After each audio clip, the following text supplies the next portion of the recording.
Welcome to St. Louis, Missouri and City Winery. My name is Greg. I'm here with the legendary Jay Beckenstein from Spyro, Gyra. They're doing a fantastic concert tonight. We're here to watch the concert and meet Jay and talk and have some fun. Thank you so much, my friend, for doing this. You bet, It is an honor and a pleasure to meet you. What a beautiful St. Louis day. Right? It is absolutely gorgeous. The sun is shining. Not a cloud in the sky. It couldn't be any better. So you want to go in and chat? Let's do it. Let's do it. All right.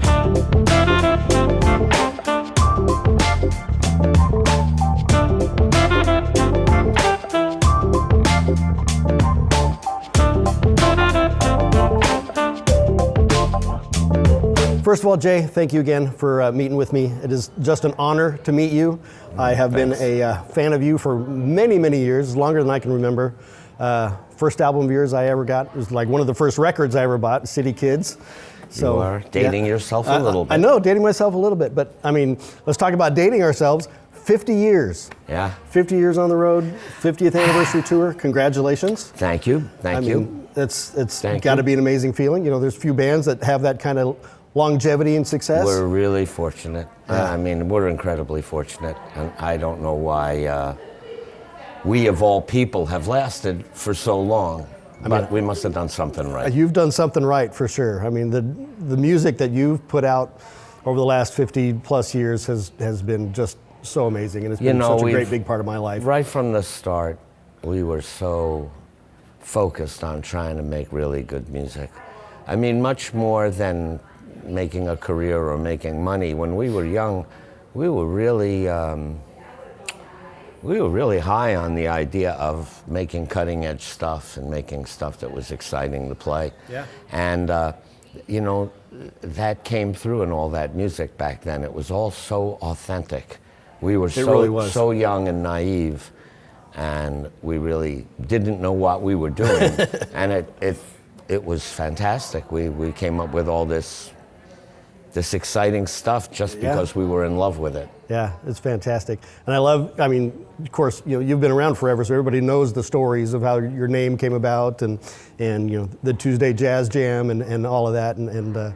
But just where you've taken that from the humble beginnings is just really fantastic. If you had to pick, like, of the past 50 years, you got any like top highlights that stand out to you as like some of the biggest moments for Spyro Gyra, or you personally? I mean, it doesn't matter either way. Being on Miles Davis's warm-up band was fun. Nice, okay. And we did that in Europe, so right. We did that in the 80s when Miles was a rock star. Sure. So those were a lot of fun concerts in awesome places. That would have been amazing. We were lucky enough that our booking agent had been Miles' manager.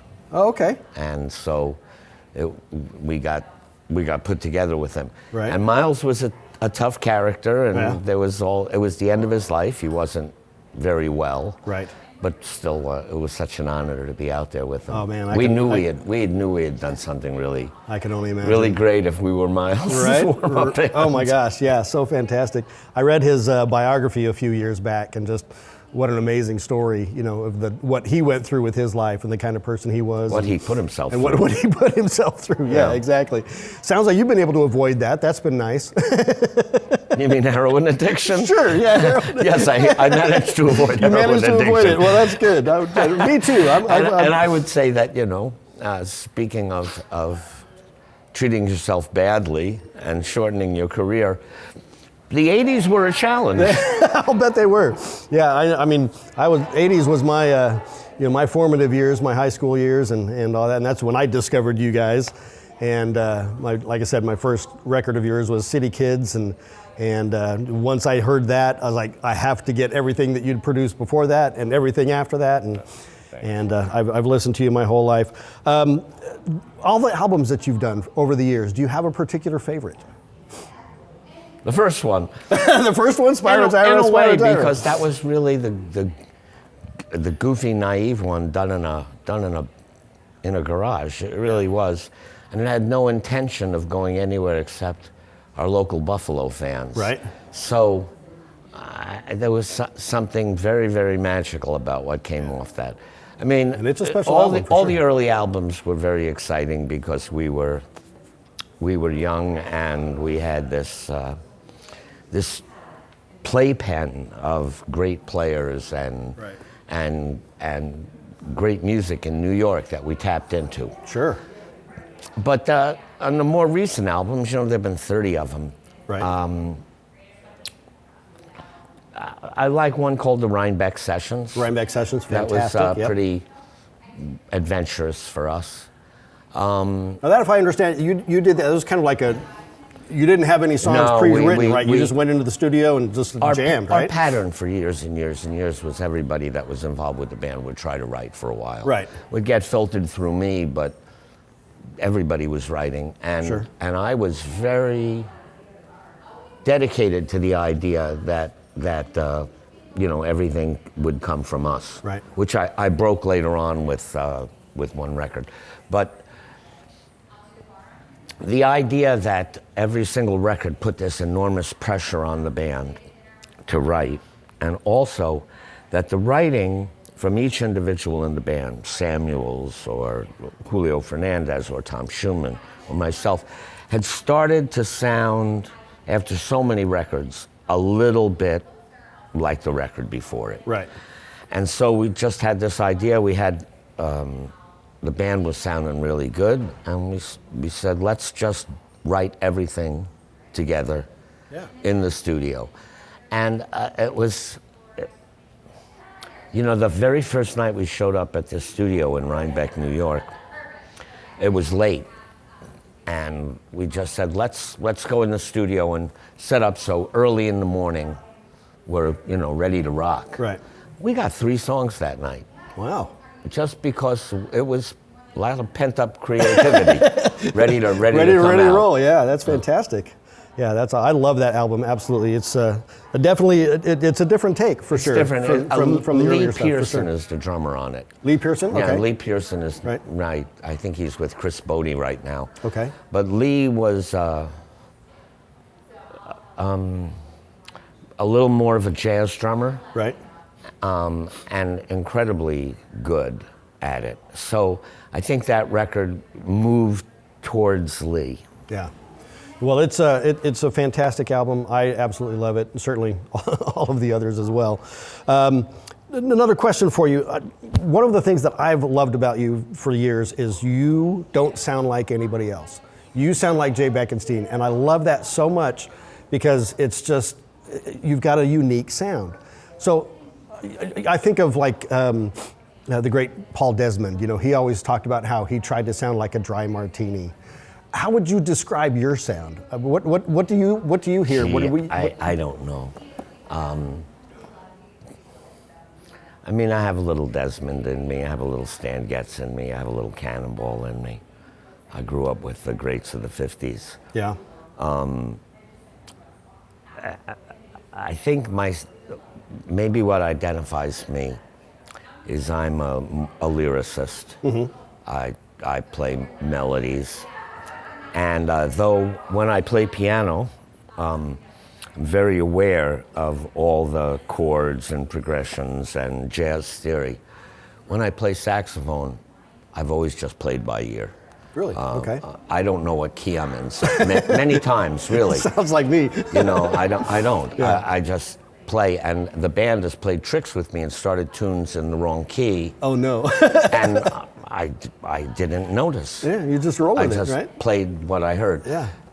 So that makes me a little less technical, maybe, mm-hmm. Right. than people that bore into all the technique and music. I'm kind of a singer. Yeah. Well, and I would definitely agree with that as far as, the way I hear you are very lyrical the way you play and the way you sound. And I think that's a perfect analogy. You're a singer. I also came to New York and sat in the horn section with Michael Breckert here and David Sanborn there. And if anybody's going to teach you humility, it's those cats. Yeah, for sure. I was sitting next to the most technically proficient saxophonist in the world and the most soulful saxophonist in the world. Yeah. What do you do in a situation like that? You sound like yourself. You sound like yourself. Well, I just remember, growing up in the 80s, everybody that I was playing with at the time in school, everybody wanted to sound like Sanborn, and everybody was, and the alto players were wanting to play Sanborn. And the tenor players wanted to sound like Breckert. Yeah, it was exactly that. And particularly Breckert. David was very wonderfully unique in his expression. He was very passionate. What came out of the horn sounded very human. It sounded like a plea. Yeah. But Brecker was supernatural. He was definitely on a different planet. He was supernatural. He'd come in and do things on saxophone I could only dream of. You just look at him, you're like, what in the world? And then after right he would do it, he'd go, "Oh yeah, dude, whatever." I love the way you play. It's just what I do. Yeah, exactly. Right. You know? Yeah, and those guys are humble, and that's what I love about you too. I mean, you guys are you're extremely talented. You're amazing performers and legendary players, but I have not seen that, at least all three of you guys. I've never seen like an ego type deal, which I just absolutely love. And that's another one of the things I love about you. I can't speak for myself. Yeah. I mean, I really can't. Well, I mean, just talking to but you I know now, those guys. It sounds like you. Those guys were on such a high level. Yeah. They had nobody to fear. Now, were you close with either of them? Did you spend time with either of those over the years? I spent a little. I saw Sanborn about a month before he passed away. Oh, did you? Yeah. But Michael, I had a relationship with. Michael was a sweet man. Yeah.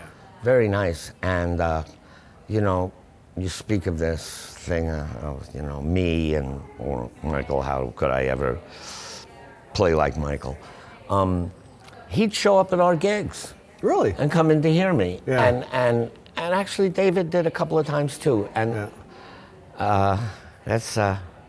on one hand, it's such an honor, and on the other hand, God, I hated playing for those guys. I was going to say, a little bit terrifying at times. But you know what, Jay, you've got nothing to worry about in that. I mean, I've given up on worrying about it. No, people ask me about, how do I fit myself in the pantheon of things, and I'm try to be the best version of myself I can be. And you're fantastic at it. Well, you've done it for this long. I mean, you're still going strong. You got a new album coming out next month. Super excited about that. So I mean, I'm really playing you're well. Still doing it, yeah. I am. I like my playing now more than I have in the past. I've sort of accepted come to grips with yourself. Who I am. That's awesome. Well, speaking of saxophones, do you have a holy grail saxophone, or have you found yours, or have you had one that's like your favorite saxophone of all time? Because I know you were with Yamaha for a while. I'm with Cannonball now. And you're with Cannonball now, right? And I'll always take the opportunity to say the Cannonballs are a really good horn. I wouldn't play them otherwise. They're really beautiful. I would expect nothing less. Yeah, for sure. My childhood horn was a Mark VI. It was stolen. Oh no. And right after that, I got an endorsement with Yamaha. Right. They make great saxophones. And I've also played Yanagasawas. They make very, very good saxophones. But the Cannonballs I'm playing. So what brought you to Cannonball? What was it about the Cannonball now compared to the other horns you played? Jimmy Haslip was playing with us, and he knew the people from Cannonball. Apparently, the saxophonist that works at Cannonball was out with Jeff Lorber. Okay. When Jeff Lorber was out with Jimmy Haslip. Right. And Jimmy had a lot of nice things to say about how the company works and their attitude and all that stuff. So I phoned them up and I flew into Salt Lake City. And I picked it up right away that the owner of the company was Tevis? A saxophonist. Right. And really, really wanted to make the best horn he could. Yeah. And I could see the whole way the layout was, right to the engraver. I liked it. Yeah. It's a small family business. It is, yeah, and it's a special company. We've been selling Cannonballs for quite some time, and they're a special company in that they don't do it like anybody else. I mean, they are their own thing. They've really been successful, just sticking true to their It's a family. dealers. My previous experiences with saxophone was mainly Yamaha, and endorsing Yamaha is the exact opposite. Really? You go to a giant factory in Hamamatsu. Right. You try out horns and stuff. The whole staff stands there while you do it. Okay. And if you happen to pick up a horn and go, oh, that's really nice, 50 people bow in unison. Oh, wow. It's quite a different experience than hanging out at Cannonball Saxophones. Nice. But yeah, I really, really enjoyed meeting those people. So, so what's the model of horn that you're playing? Is it the Vintage Reborn, I think, is the one? Is that right? Yeah, I don't even know. Honestly, no, that's okay. I don't know. They just put out a whole bunch of saxophones. And you just picked the one that you liked? I picked the one I liked. I was talking to Lisa at Cannonball. She said your soprano's got like some special engraving on it, right? It's spectacular. I wish I had it here to show you. Yeah, I do too. I would have loved to have seen it. But, the very first album that Spyro Gyra did, we put it out on our own label before it was picked up by another label, before it was sent to another label. And in that one, we had an artist draw kind of a dragon thing, a little bit Norse kind of dragon knot thing. Okay, right. And I always loved it. It's always hung in my living room. So when they asked me what I would like engraved on the horn, I said, well, how about like a dragon? A dragon, here you go, yeah. And incredibly enough, they pretty much did the same dragon that was on that record album without ever seeing it. Okay. I mean, maybe it was a stock way of doing a Nordic dragon. Right. Okay. But it was great, and I sent Lisa the picture of the album afterwards, and she was astounded at how similar it was. Well, that's awesome. So yes, they did a beautiful job of engraving. Well, I hope I get a chance to see it. They have a real artist there. Yeah, they're an amazing company, and I love their, of course, with the Cannonball, they kind of have that medieval / Nordic / kind of feel to them anyway. I guess. So, I always thought I always thought Cannonball was named after Cannonball Adderley, and it's not true. Yeah, well, because they've got this the Mad Meg finish, I think they call, which is the name of like one of the largest cannons in largest cannons in the world. And, it's artillery, not an alto player. Not an alto player, exactly. So what's your current setup right now? What are you using mouthpiece and reed wise? What's a Beechler on the alto. Still use a Beechler? Okay. A Selmer C Star on the soprano. Really? Okay. Yeah. And I use threes. What's your reed of choice brand-wise? Van Doren usually. Just blue box? Or the Javas. The Javas, yeah. Okay. Great. Yeah, cool. Any fancy ligatures or anything like that? No? No. Pretty run-of-the-mill. No, I'm not one that has chased mouthpieces. Right. I hate it. I truly hate it. I'll be honest, I'm not a fan either. No, because I can't tell. I can't tell. Is it the mouthpiece? Is it the reed? Is it me? Yeah. Is it the room? Is it the universe? I just can't figure it out. And when I get into a mode, say my mouthpiece cracks, which has happened, and I have to get another mouthpiece, I find it really hard. It's a challenge. The Selmer C Star and the soprano, that's what I played out of the box when I got my Yamaha. Yeah. Interesting. Now, you started, your training was mostly on classical, right?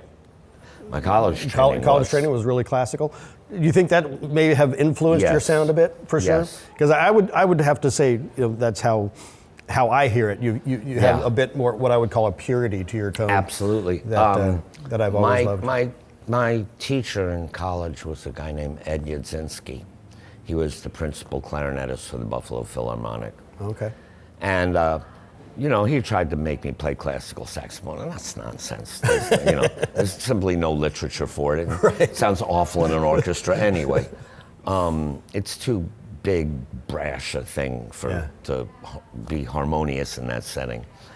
And I took clarinet and I took piano and things. But I always had to tell my teacher, Mr. Yudzinski, look, Ed, this is not where I'm going with this, And he'd try to tone down my sound and, make it more of a blended sound. And I wanted to be big and brash. Sure. So the two of us eventually parted ways. Right.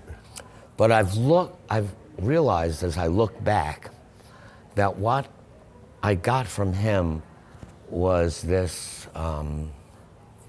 desire for perfection that is in classical music. I can't tolerate being out of tune. Yeah. And I can't tolerate things not being clean and precise and shiny and, you know, and right. Yeah. and jazz as an art form has been very forgiving right. of looseness. Sure. You know, in fact, it's a quality of jazz that it's loose. Absolutely. But in some ways, I think I try to bring the musicianship of a classical musician to the jazz idiom. Maybe that makes me a little bit less exciting. Not at all. But it makes it sound pretty. Yeah, no, it makes it sound right. It makes it sound right, exactly. That's exactly how I would describe it. That's fantastic.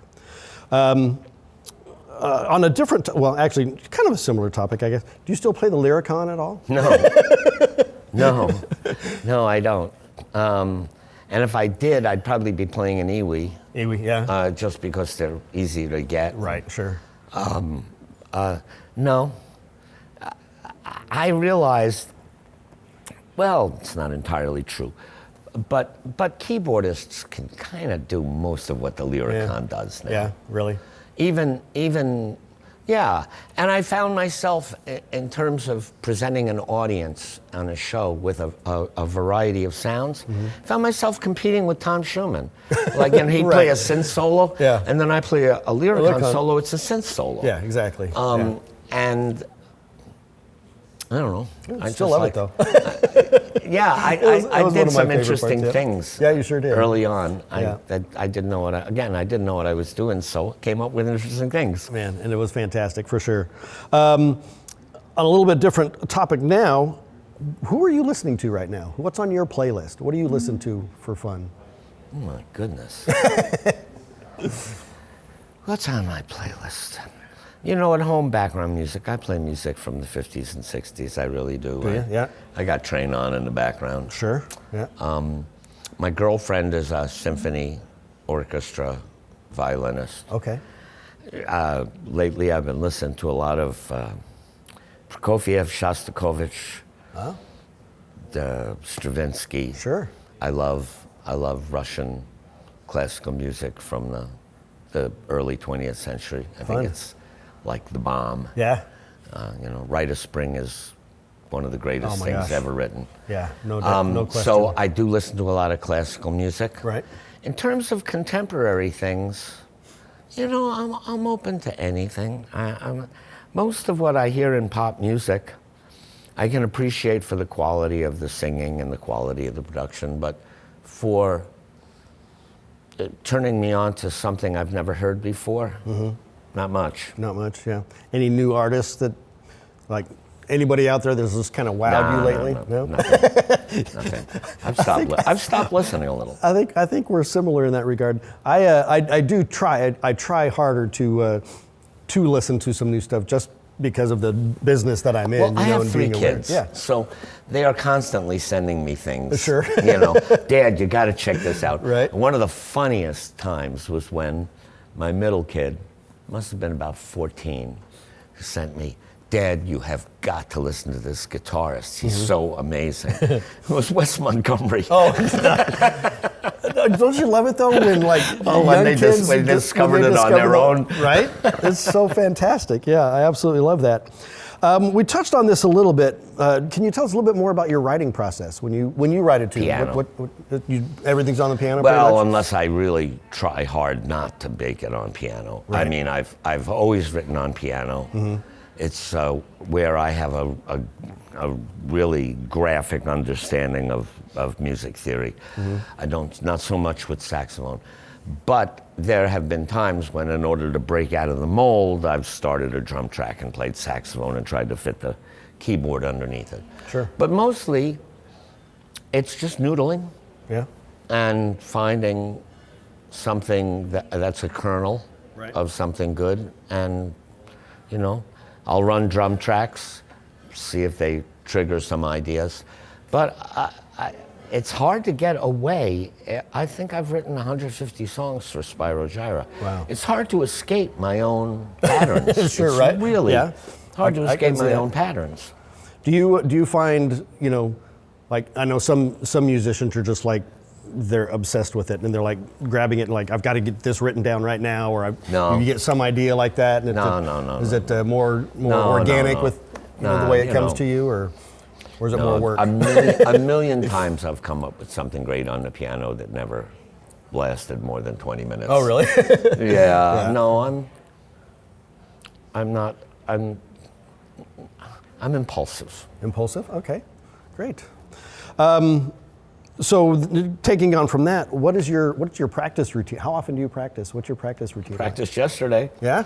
I practice more like calisthenics. Okay. Than I just don't want to go on the gig and have my... Sure, you don't want to be dry. My lip being sore or blown out, right. Whatever. So if I got a concert like today, I'll make sure that I practice for 4 days before I go out on the road. And I do the same stuff I did in high school. Really? Yeah, scales and arpeggios. Right. That's the hardest thing to do. Yeah. It's easy for me to sit there and play, somewhere over the rainbow in my living room, and Right. oh, gee, that sounds really nice. But no, I want to be tired. Yeah. It's So the technical pieces. I do push-ups and sit-ups on the saxophone. There you go. Nice. I love that. Love that. Do you have any advice for young musicians starting out, or older musicians like myself getting back into it? Well, for young musicians, take care of your teeth. Take care of your teeth. Fantastic. I love that. Yeah, good hygiene. Goes a long way. Yeah. Yeah, love it. Fantastic. Well, Jay, I've kind of run through the end of my list here. I could sit here and talk to you for another hour, but I know you've got a show you got to do. Yeah, I got sleep I got to make. I got up at 5 in the morning. Got to go take your nap first. Okay. But it was great talking. Absolutely. One thing I'll add to all of this: it is our 50th anniversary, but there are no immediate plans whatsoever to end the band. Right. And I can see doing this for quite a few more years if I'm fortunate enough to stay healthy. Well, tell me a little bit about the new album. So it's Jubilee. The new right? album is an old album. Oh, the new okay. album is a release of a remastered Atmos release of things from the first 10 records. Right. Okay. With one brand new song on it Okay. called 50/50. 50/50, which you released a few weeks ago. Been listening to that quite regularly. Absolutely love it. Really great. So definitely looking forward to the new album. We didn't talk about Vinyl Tap at all. That's quite a departure from what you've done. Yeah, we'll do over the years. something tonight here in St. Louis from Vinyl Tap. That was just fun. Again, that business of the pressure of writing. It was really fun to use other people's material for a second. Sure. Yeah, that's definitely. And that was also very much a band project, like the Reinbeck sessions, in that nobody arranged those things. We arranged them all together, and it was just people spouting out ideas and everybody trying. And I must say, my band is made up of guys that are really generous and don't, for the most part, let their egos get in the way of things, which lets us co-write. Yeah. Because there's never any of this business of, hey, I wrote 70% and you wrote 30%, or, nah, there's nothing like that, and never has been. And so Vinyl Tap, the Reinbeck sessions, those were really band projects, and the quality of the people in the band allowed that to happen. Yeah. Well, and you've had quality members all along. I mean, I've had incredible You've had so many players. different musicians in your quality members and great players are not the same. They can be. They can be, sure. Now, I read on the website that Tom, he's retired from the band and moved to Spain? He lives in Barcelona. All right. I was honestly, I was a little sad that he wasn't going to be with the group tonight, because I was yeah, but you'll hear a wonderful keyboardist tonight. Really. Yeah, I haven't heard it. I promise. Fantastic. You're going to really love him. I'm sure he'll be amazing. I'm looking forward to it. Well, Jay, I just want to, I'm going to try not to get all fangirl and emotional on you, but you've been such a big part of my life. I said I wasn't going to do this, but... Come here. The music that you've made has always been there for me, and it's been Thanks, Greg. such an honor to. Gosh, I wasn't going to do this. All right, get it together, man. Would you be willing to sign my album, my City Kids album? Yes. I brought it with me. I'll grab it here real quick. First one I ever got, and I've got that. Great cover. This one, Illustrator of the Year award. Yeah. Yeah. Yeah, I was just, you've been such a big part of my life musically, and I've just absolutely loved everything. And the fact that I can always go back and you're always there for me. I just love that. So thank you. Thank you for the music. I smeared it. That's all right. It says, thanks for the appreciation. Yeah, absolutely. It's an honor.